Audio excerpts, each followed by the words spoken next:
Ballen had lied to Dave about why he was in Guanella Pass. The truth was, earlier in the evening that Allen would eventually get stuck, he had murdered 2 hitchhikers near Breckenridge, Colorado. I just said that he killed somebody. And that's so fucking crazy, bro. How people just gonna lie like that, bro. Now he old as hell right now. That's what they say. Even Grandpa almost got away with it. Slick people.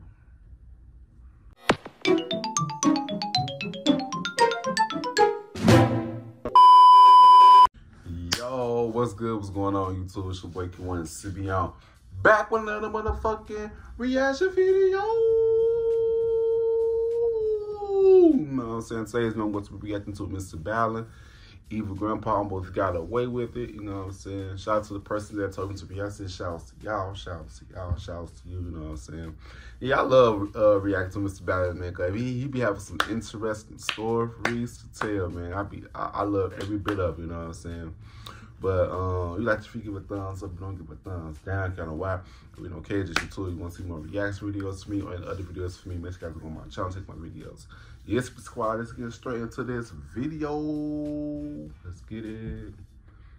Full screen, let's go.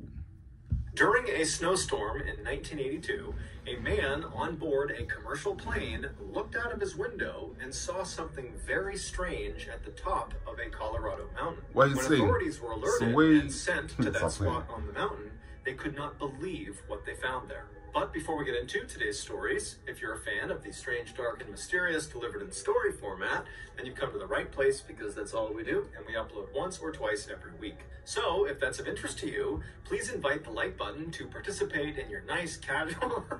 the like button to participate in your very fun, very casual neighborhood. I like when you do that. The metaphors and personifications. Sulfuric acid. Support the like button with sulfuric acid, not water. Also, please subscribe to our channel and turn on all notifications so you don't miss any of our weekly uploads. All right, let's get into today's stories.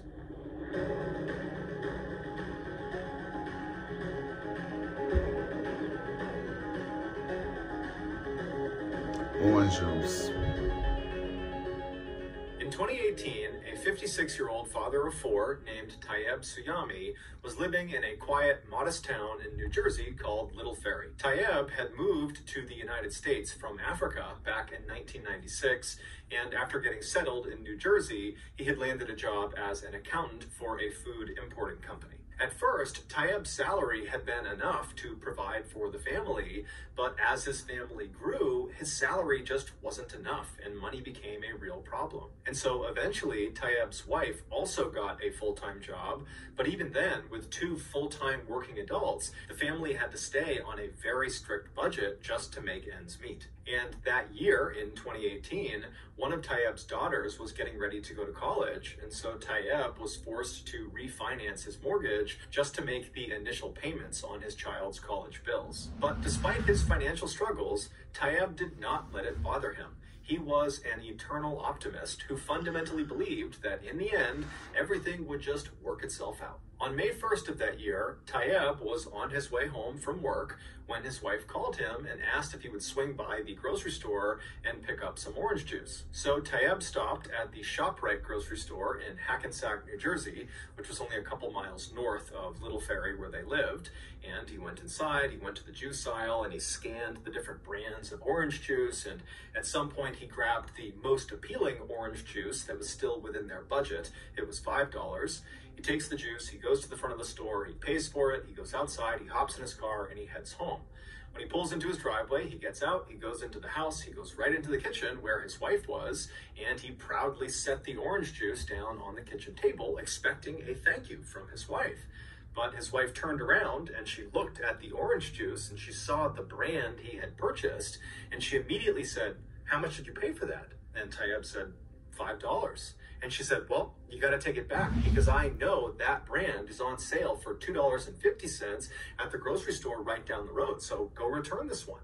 And so Tayyeb was totally... Let me guess. So, let me guess. So he must have did some foul shit. They probably got to an argument with some orange juice, and he or she probably did some foul shit to each other. Oh, some orange juice. That's my my hypothesis. Let's look past this video. Annoyed because he just got home from work. He thought he had done a good deed and now he's in trouble. And so he decided, you know what? I'm not going to fight her on this. He just walked over, grabbed the he probably grabbed the wrong orange juice. Went back outside, hopped in his car, and took off. A few minutes later, he arrived at the Hackensack, New Jersey ShopRite. He went inside and he went straight to the customer service desk where there was a teenager behind the counter. And Tayyab walked over to them and he handed them the juice along with his receipt and he asked for a refund. And so while Tayyab is standing there letting this cashier complete the transaction, he looked behind the cashier at the wall and there was this sign that totally piqued his interest. And so he's staring at the sign, and then finally the teenage cashier, he finishes the transaction and he reaches out across the counter with Tayyab's $5.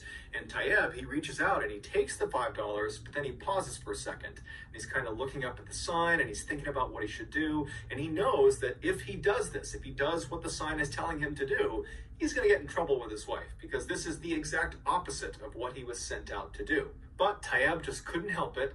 And he takes the $5 and he proceeds to hand it right back to the cashier. And he tells the cashier what he wants him to do with it.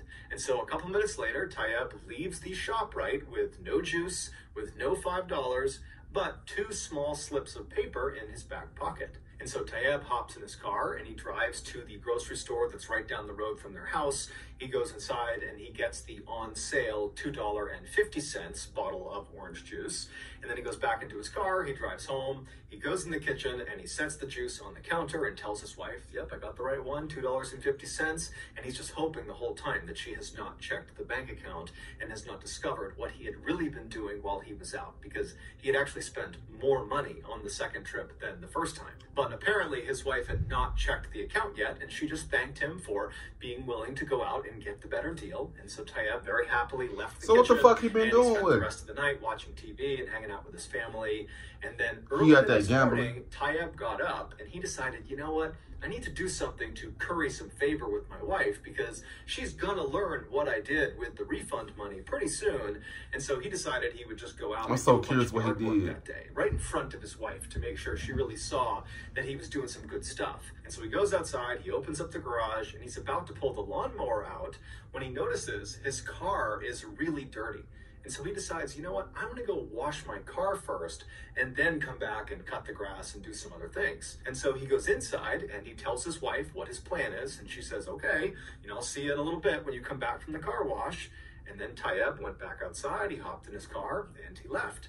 As he was driving to the car wash, he made a pit stop at a small store that was set back off the road. And so he goes inside and he goes right to the back of this little store where there's this strange machine that looks like an ATM, and it has a screen on it with text scroll. I feel like he I don't know, the way how he explained the story, it's like the father, the husband, he tried to do some shit, trying to get the wife to get a reaction on the wife. That's what I'm getting so far. I'm curious about what this man did. Let's keep on going. Let's go back to the video. Across it, and at the bottom there was an opening where a barcode scanner was kind of projecting down. And so Tayyab walks up to this machine and he reaches into his back pocket and he pulls out those 2 slips of paper he had got from the grocery store cashier the night before, and he puts the first one under the scanner, and then he reads the text that appears on the screen of this machine. And after reading it, he kind of shrugs his shoulders and puts that piece of paper back in his pocket. And then the second slip of paper he puts into the scanner, and then when he reads the words that pop up on the screen, he thinks there's been a mistake because all it says is "see receptionist." And so he rescans the second slip of paper to see if something different will happen. But sure enough, again, it just says "see receptionist." And so he pulls the second slip of paper out of the scanner, he turns around and he walks to the front of the store and he hands the paper to the woman behind the counter. Over an hour later, Tayyab pulled into his driveway and he sat in his driveway for a second. He was still shaking from what had just happened inside of that small store. So he gets out of his car, which was still totally dirty, and he made his way into the house and he went straight to the kitchen where his wife was.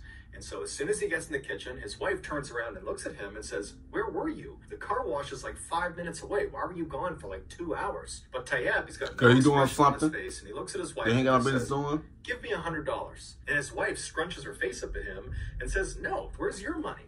And Tayyab smiles. So he been gambling. He been gambling. He been gambling. Yep. It's all started because over some orange juice.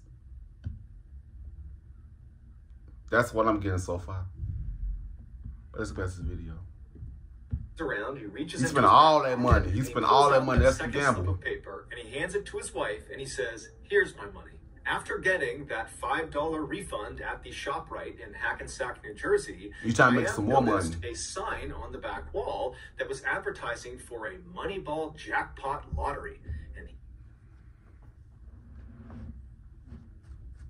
I just said that. I just said it. I just said it. It's so funny how I just said that shit right before he even said that part. I said he gambling.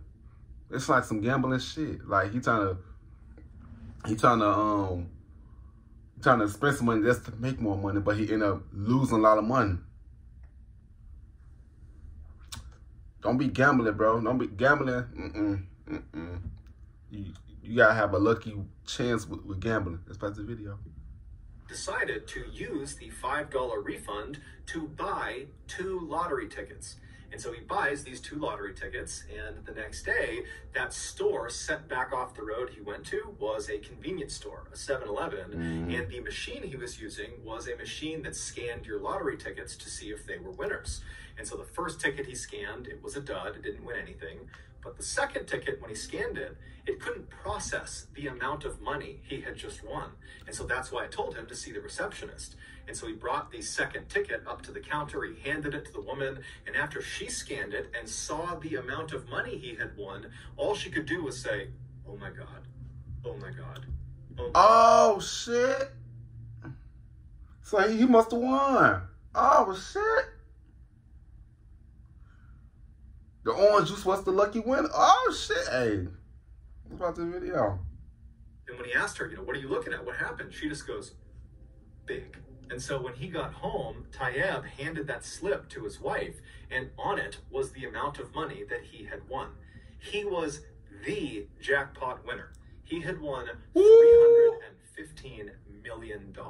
Tayyab would say that he and his wife and his kids all laughed and cried and celebrated in the kitchen all night. And within a couple of days, Tayyab had left his job, he retired, and he had paid off all of his family's debts. And at his press conference for because of orange juice, lottery, he was quoted as saying, "I love orange juice now." Orange juice was the luck, man. Orange juice got you luck. Millionaire in this country every single That's day. why I say orange juice. Listen, I made my all first because of orange juice. Damn, he was lucky.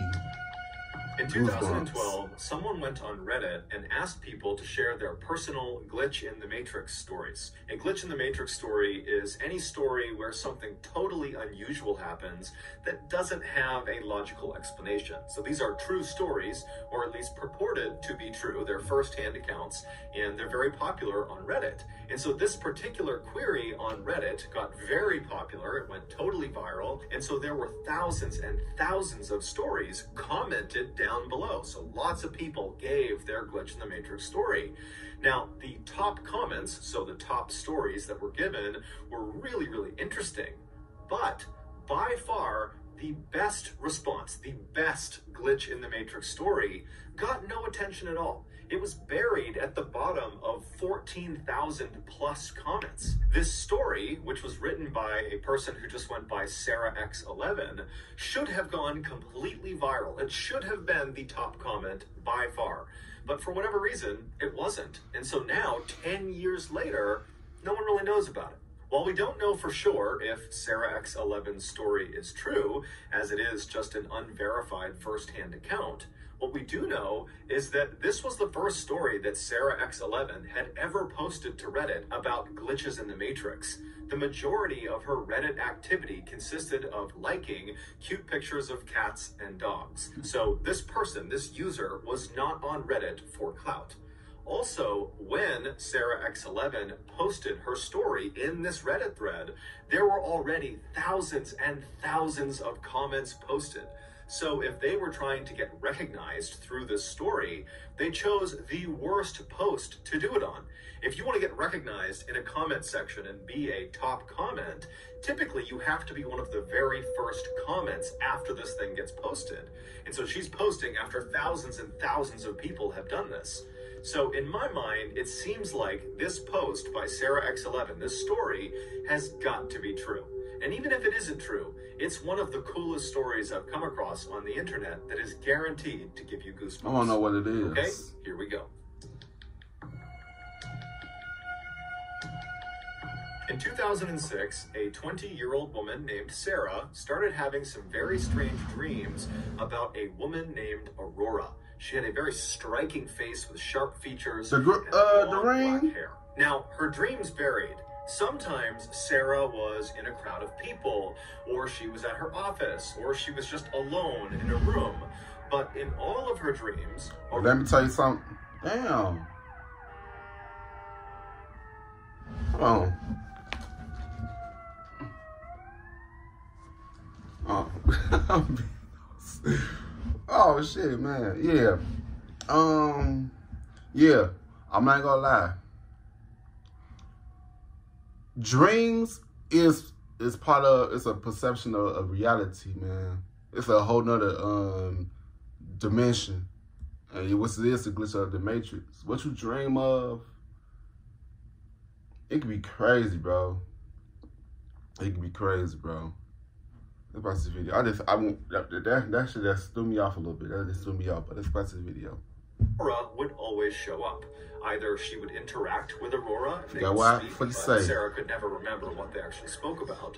Or Aurora would just be in the crowd or in the background just watching Sarah.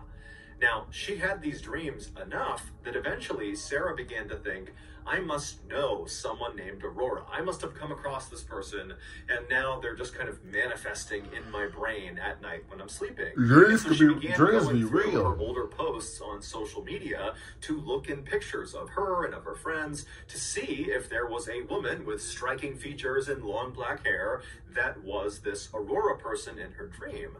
But after looking through hundreds and hundreds of pictures, she couldn't find any indication that she had met this person, at least not according to her social media.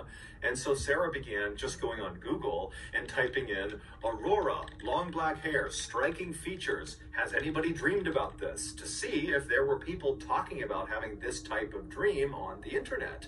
But she had no luck. Eventually, after about 3 or 4 months of having these strange dreams that Aurora was in, Aurora stopped showing up in Sarah's dreams. It was like it suddenly was all over.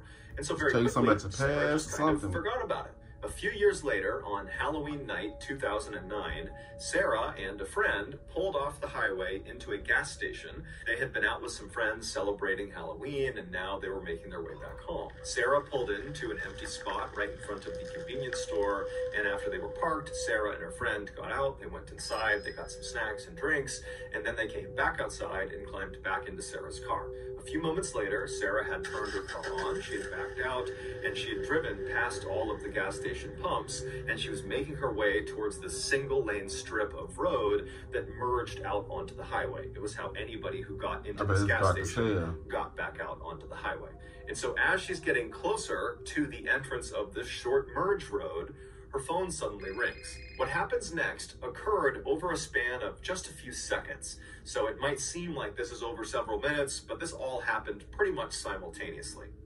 So she's pulling up to the entrance of this merge road, her cell phone rings, and because there was no one behind her, it was not a busy night, Sarah decides to just stop her car, put it in park so she can safely take this phone call. And so she stops her car pretty much right in front of the entrance to this merge road, and she picks up her phone, she looks at the number, and she doesn't recognize it, but she picks it up anyways, and she says, hello. There was silence on her phone, and as Sarah is saying, hello, is anybody there? Another car from the gas station pulls up right behind Sarah's car, and they start honking their horn immediately. They're in a huge rush. And so Sarah, who's totally embarrassed that she's blocking traffic, she hangs up the phone, she puts it down. So who the fuck would do some shit like that? I'm like, get your ass off the damn! Get your ass off the damn highway. Let's watch this video. Car back and drive, and she hits the gas.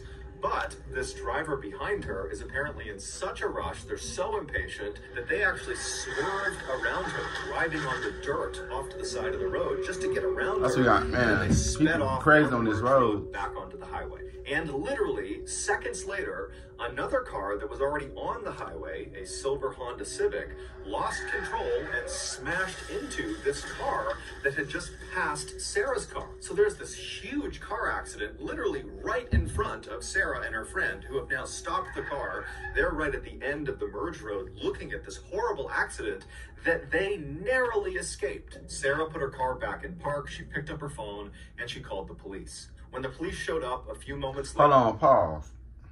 So, the car accident probably wasn't real. It probably was a glitch in the Matrix.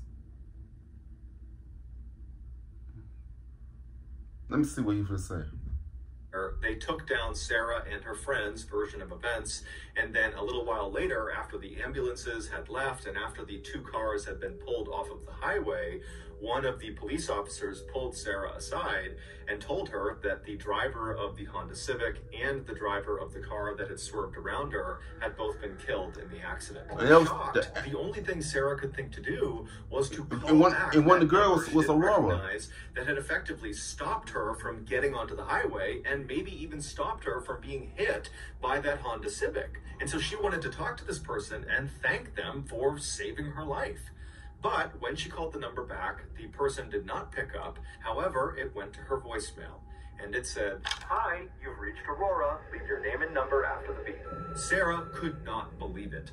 She said she had never felt goosebumps like that in her entire life. The next day, Sarah tried calling the number again, and this time the woman, Aurora, answered the phone. The two got to talking, and Sarah explained her crazy dreams and now this crazy car crash thing and how it's all connected. And Aurora would tell Sarah, like, that's amazing. This is a crazy story you're telling me, except I didn't call you last night. I have no idea how you got my phone number. And so at the end of this phone call, the two women really had not reached any sort of explanation for how this came to be, how they came to be talking. But they ultimately just said, okay, hey, thanks, and that's Guardian Angels. And then they hung up. After the call was over, Sarah found herself just kind of sitting there, not really sure how to react to what had just happened. It was such a totally bizarre thing that she had been through over the past 24 hours. And then if you include the dream, this has been a multi-year-long thing. And so on a whim, Sarah just opens up her Facebook account and she plugs in Aurora's full name, because Aurora had given her full name on this phone call they had just had. And when she looked at her phone, when the results came in, Sarah nearly fainted. Right at the top of the results page was this woman, Aurora's Facebook account, and her profile picture showed her face. And when Sarah looked at her face, it was the exact same face she had seen so many times in her dreams. It was the same Aurora with the striking features and long black hair. The woman in her dreams was the woman who called her and saved her life. Oh, shit. That is crazy. That's crazy as fuck, bro. It is, yes. Damn. Shit like that can't happen for real, though. It could be a totally stranger saving your life. People don't even know. It's crazy how the Matrix is, how the universe is, bro. What the fuck? I know they cool as hell now. If they stay in contact with us, let's video. Why do some artists sell their work for tens or hundreds of thousands, while other artists who frankly are just as talented struggle day Didn't age well. On the evening of January 6th, 1982, 10 days before my birthday, Bray, who was a sheriff in Jefferson County, Colorado, which is an area just west of Denver, arrived at the Denver airport. Harold was running late because his commute into the airport had been treacherous because Denver and the surrounding areas were all getting pounded by a snowstorm. After running into the terminal and getting checked in and getting through security, he made it to his gate right as they were boarding the plane. Feeling very relieved, Harold joined the queue of other people that were getting on the ramp to go down into the plane, and then just a couple of minutes later, he stepped on board and he found his seat, which was located at the front right side of the plane. He sat down in his seat, he buckled in, and then he grabbed an in-flight magazine from the back pocket of the chair in front of him, and he waited for takeoff. 15 minutes later, as the plane was rumbling down the runway at full speed, Harold looked out the window. So as the plane began to lift off the ground, he watched as the city lights of Denver slowly faded away as they got higher and higher up. But just before their plane entered into the thick cloud that was hovering over that stretch of Colorado, Harold noticed something very odd out of his window. Located just west of Jefferson County, which is where Harold worked, was a 22-mile stretch of road that cut through the Rocky Mountains. It was called the Guanella Pass, and it took motorists up and over this 11,000-foot mountain pass. Ooh. Now, this was a beautiful scenic drive that Harold was very familiar with. Beautiful. But this road was not maintained in the wintertime. So if there was snow on the ground, you simply could not get through this pass. It was impossible. Yet, as Harold looked out of his plane window down to Jefferson County below, and he kind of scanned his way west up into the Rockies, he saw there were clearly a car's headlights on the Guanella Pass. And so Harold's thinking to himself, why in the world would anyone be on the Guanella Pass in the middle of this huge snowstorm? It didn't make any sense. But as Harold watched this vehicle, he saw what was going on. Whoever was in this vehicle was holding a flashlight out of their window, and they were shining the light straight up into the sky, flashing it on and off, signaling distress. This motorist was trapped. Harold knew the likelihood of another plane happening to fly over this area and looking down and seeing those lights and recognizing them for what they were, an emergency, were slim to none. So Harold knew if he didn't act quickly, this motorist was doomed. And so Harold quickly got up from his seat, he climbed over the person next to him, he got into the aisle, he waved down the attendant, and then after the attendant ran over, Harold explained who he was and why his experience as a sheriff told him that this was an emergency. And so the attendant took him very seriously. They turned around, they went into the cockpit, and they told the pilots, and the pilots used their radios to call down to authorities on the ground. And then just a couple of minutes later, the fire department was dispatched to Guanella Pass. 15 minutes later... How the fuck can you turn the whole plane around? Can you do that? Comment down below. Let's watch this video. That just took me off. The fire chief, a man named Dave Montoya, who was driving in a four-wheel drive SUV, arrived at the start of this 22-mile stretch of Mountain Pass, and as they're driving through the snow, he sees up ahead the headlights of the stranded vehicle. And so he drives right up alongside this vehicle, which was a small pickup truck that had clearly slid off the road and gotten stuck in a big snowbank. And so Dave, he parks his SUV, he hops out, and he rushes over to the driver's side window of this vehicle. And inside was a terrified-looking 30-year-old man named Alan Phillips, who was a mechanic who lived in the Denver area. Now, at the time, it was the middle of the night. It's negative 22 degrees Fahrenheit outside. The winds are whipping, the snow is coming down, and Alan only had on a light jacket and some jeans and a small blanket wrapped around him. So had Harold not spotted his flashlight SOS signal from the plane, it's almost guaranteed that Alan would have died that night from hypothermia. And so when Alan turned and saw Dave standing there, his rescuer, Alan began crying tears of joy and thanking God that he was going to survive. When Dave asked Alan what happened, Alan, who was slightly intoxicated, told Dave that he had gone out drinking at a bar, and then when it was time to come home, he had stupidly decided to drive through the Guanella Pass back to his home, forgetting that this particular stretch of road was not maintained during the winter. When Dave asked Alan how he got this really deep bruise on his cheek, he assumed he got it from crashing off the side of the road, Alan smiled a kind of embarrassed smile. He got into a fight. No, actually, after I got stuck, I needed to urinate, and so So I got out of the vehicle and I walked a few paces away from my truck and I went to the bathroom. And then when I turned to walk back, the snow was so blinding I couldn't actually see my truck. And I ran to go find it again because I didn't want to be trapped out in the snow. And I ran into the truck face first. And so my cheek hit the door of the truck. And so Dave, he just smiled and said, "Alan, you are one lucky man." For real. Over the next few days, local newspapers in Colorado and some national newspapers ran headlines about the miracle at Guanella Pass. However, as it would turn out, that headline would not age well. 38 years later, in 2020, it was discovered that Alan had lied to Dave about why he was in Guanella Pass. The truth was, earlier in the evening that Alan would eventually get stuck, he had murdered 2 hitchhikers near Breckenridge, Colorado. I just said that he killed somebody. And that's so fucking crazy, bro. How people just gonna lie like that, bro. Now he old as hell right now. That's what they say. Even grandpa almost got away with it. Slick people. Sometimes, damn. Roughly 50 miles from the Guanella Pass. Both of these murders had gone cold, but in late 2020, DNA evidence connected Alan to both cases. Several hours before Alan got rescued, he picked up 22-year-old Annette Schnee, who was hitchhiking. Oh, she was and cute. After she got into his truck, it's believed he held her at gunpoint and then put zip-tie handcuffs on her wrists.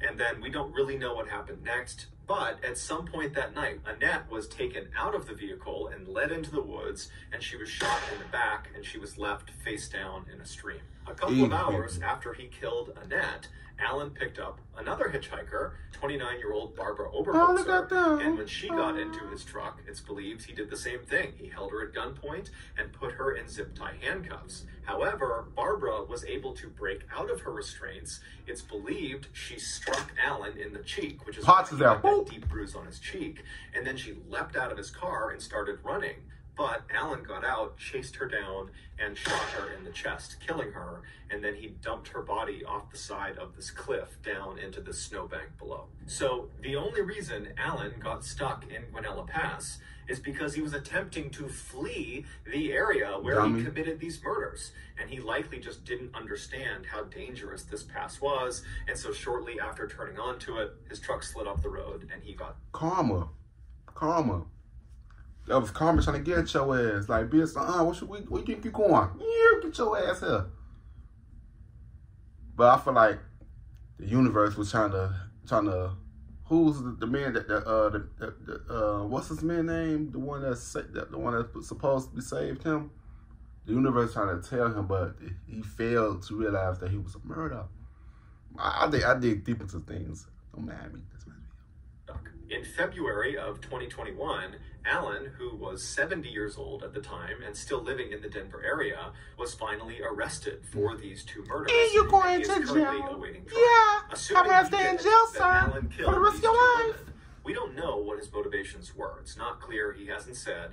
And we also don't know if there are potentially other victims. It could be. So that's going to do it. If you got something out of today's episode and you haven't done this already, please invite the like button to participate in your very fun, casual... Yeah, man. I fussed with Mr. Ballen. He cool. You know what I'm saying? But yeah, but that's some crazy ass shit, bro. These stories, they be crazy, bro. People really be out here doing shit like that for no reason. Like, what urges you to kill somebody for no reason? People that just don't even know. Why? There's some evil ass people out here, bro. I'm telling you, spiritual war going on, you know what I'm saying? Yeah, man, you like to give a thumbs up, you don't give a thumbs down. Got no wild, we don't care. This is too. Yeah, subscribe to you guys in this video. I love y'all.